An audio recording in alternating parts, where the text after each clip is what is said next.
Hello and welcome to part 2 of the He-Man extravaganza. I'm Big Anklevich, podcaster, author, and toy enthusiast. Last week I watched the very first episode of He-Man and the Masters of the Universe, the cartoon from the 80s, and I talked about what kind of an experience that was. If you missed that episode, click the link that's appearing right now above my head. This week, I'll be talking about the Super7 Ultimate He-Man and Skeletor action figures here on Big Anklevich on Toys. When I'm collecting toys, I'm looking for that thing that both fits in my budget and most closely aligns with my mental image of the property or the character. With He-Man and Skeletor, there's dozens of different versions of them out there, from the original 80s toys to Mega Construx versions to the super realistic Masters of the Universe Classics line from 2009 and more. There's any number of options to choose from, but none of those things fit my mental image of the Masters of the Universe. As I said last time, I can't really remember a world without a He-Man. That cartoon was on daily for most of my youth, either new or in reruns. There's a newer version of the He-Man cartoon that is arguably better, a lot better, than the original, but for me, it doesn't matter. That Filmation cartoon from the 80s is He-Man to me. Any toy line is only aspiring to equal what that cartoon is.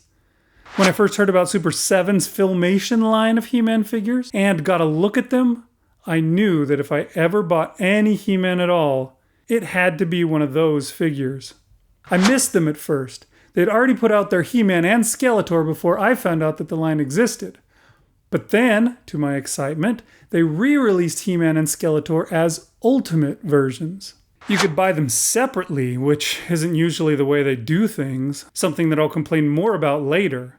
They were a little bit pricey, at double what Hasbro charges for Marvel Legends guys, but these were the platonic ideals of Skeletor and He-Man, so I decided to splurge on them. They were just pre-orders. Super7 has the factory make just the number of figures that were ordered, so after ordering, I had a long time to wait before they ever showed up. But a few months later, a box arrived with these two brown boxes inside. I was so excited. What is an Ultimate version? Well, they took the regular He-Man and Skeletor that Mattel had released in 2016 in their Club Grayskull thing, and added a few extra heads and other accessories to gussy them up. First of all, it comes in different packaging. Instead of the box that the old one came in, we now have this blister card packaging that is meant to be reminiscent of the original 1980s packaging. This is just a thing for the Ultimate He-Man and Skeletor, though. All the other figures you could order at the same time as them still came in the boxes.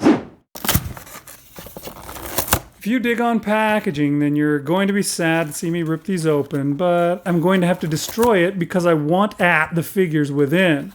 The packaging has always been reusable, collector-friendly, as I've heard it called many times, because you can save it and put your figure back in it if you're not displaying it, and you have endless amounts of closet space, or maybe a spare room, or two, where you can keep that kind of thing. I don't have that luxury, so rip them open it is. The thing inside is not a mini comic like the old figures used to come with in the 80s like I originally thought. It's just a card with some cool artwork on it. I was a little disappointed about that. I was looking forward to reading a mini comic. They didn't even have to come up with a new one or anything. I would have been pleased if it had been a straight reprint of the one from the 80s. Too bad. The first thing you probably notice is how much this guy glistens. The plastic that the figure is cast in is very shiny plastic. If there were anything that I'd change about this guy, it's that fact. I mean, sure, He-Man is a muscled-up beefcake and all, and bodybuilders are well known for bronzing and oiling up for their competitions because that makes all their muscle definition more visible or something. But He-Man is supposed to be a ripoff of Conan, not Arnold Schwarzenegger, the actor who played Conan. In the cartoon, He-Man's body doesn't glisten like a Christmas ham. A matte finish on He-Man's skin would have been much more preferable. Maybe in the Super Ultra Ultimate re-release next year, this version of the figure has fixed the unsightliness of the ankles from the old figure.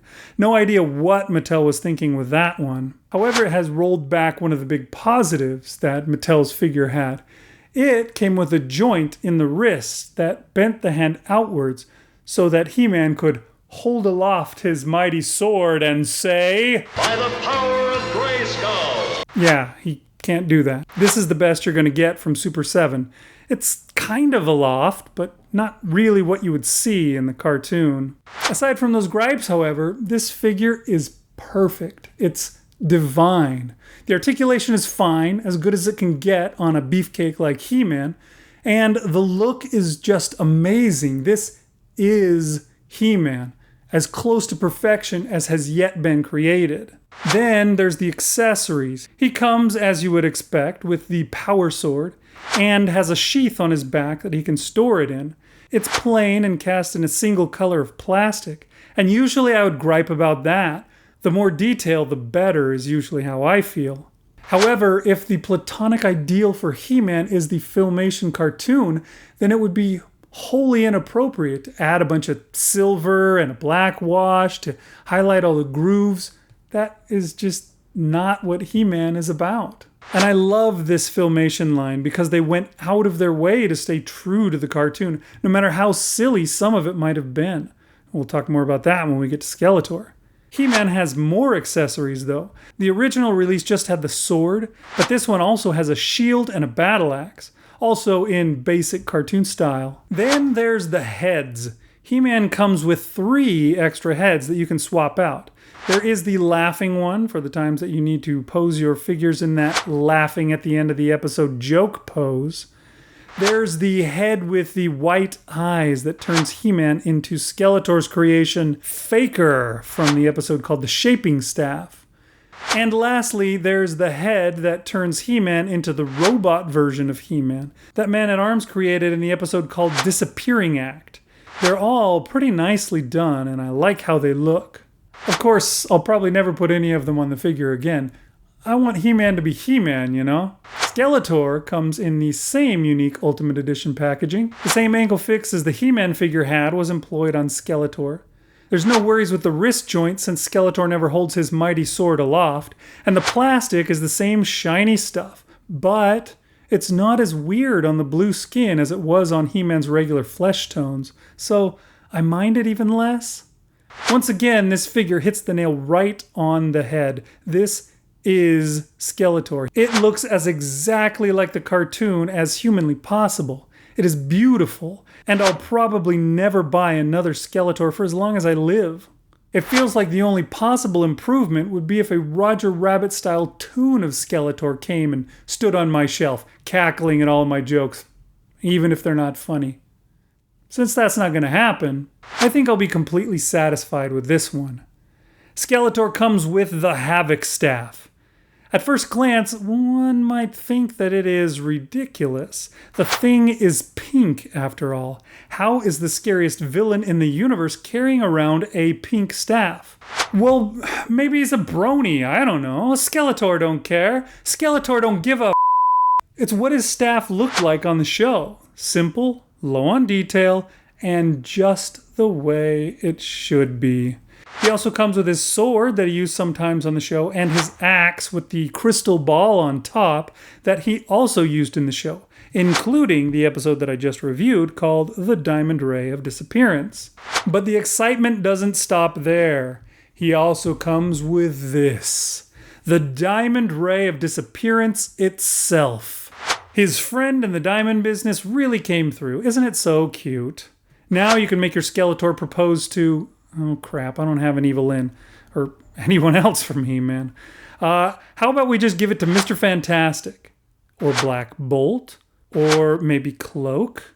Cyclops? See, endless fun! Lastly, Skeletor also comes with an extra head. But just one. He comes with the laughing head that we saw every single week in the intro, as well as dozens of other times aside from that.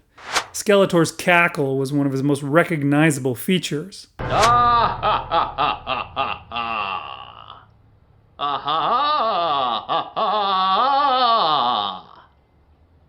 So it's pretty cool to be able to pose him with a laughing head. You can even put He-Man's laughing head on as well and put them together like they're sharing a big laugh at one of those end-of-the-show jokes that usually involved Orko breaking something over Man-at-Arm's head or something. Of course, the regular face for both of them would be the more appropriate reaction to most of those jokes. Alright, there you have it. The perfect renditions of the He-Man and Skeletor that reside in my brain are here in tiny plastic form. I'm pretty glad to be able to own them and display them on my shelves. Sadly, I don't know if there will be another opportunity to pick them up in another re-release. The only way to procure them from here on out may just be eBay and the other secondary marketplaces. Super7 hasn't announced any new He-Man figures becoming available in their Filmation line. You can still buy He-Man reaction figures if you swing that way, but I most certainly do not. Mattel has announced that they are going to be putting out new figures that look like the original figures from 1982, but with modern articulation schemes called Masters of the Universe Origins. For the time being, Super7 is in limbo. They make He-Man guys at Mattel's pleasure, and Mattel can remove their permission at any time. Mattel, perhaps because of their new Masters of the Universe Origins line, or perhaps because of the newly announced live-action reboot of He-Man starring Noah Centineo coming up, seems to be protecting the Masters of the Universe property from brand confusion. So, right now, the whole agreement is up in the air, and I think that's a shame. Mostly because, as I said earlier, I don't have any of the others of that Filmation line. There were other pre-orders that happened after I discovered that the line existed, but Super7 will only sell these guys if you buy the entire wave. They come as a bundle and only as a bundle. I think if you buy all of them, then after that you can buy more as singles, but there's just no way to buy the ones you want and skip the ones you don't. I would have bought She-Ra from them if I didn't also have to buy Mantenna, Grizzlor, and Fisto. Meet Fisto! Will Mattel continue the Filmation line, or will it be tossed into the dustbin of history, leaving folks like me to have to pay exorbitant eBay prices if we want to expand our collection at all? That remains to be seen for now. Thanks for watching. If you like the show, tell your friends. Oh, especially the friends that might also like the show and would appreciate you for telling them. And check out my podcast, the Dunesteef Audio Fiction Magazine. Right now, you can go there and listen to the audio version of a story called Fireflies, written by yours truly, Big Anklevich. You can find all the episodes right here on YouTube on our Dunesteef podcast channel, or wherever you usually get your podcasts. All right, see you next time on Big Anklevich on Toys.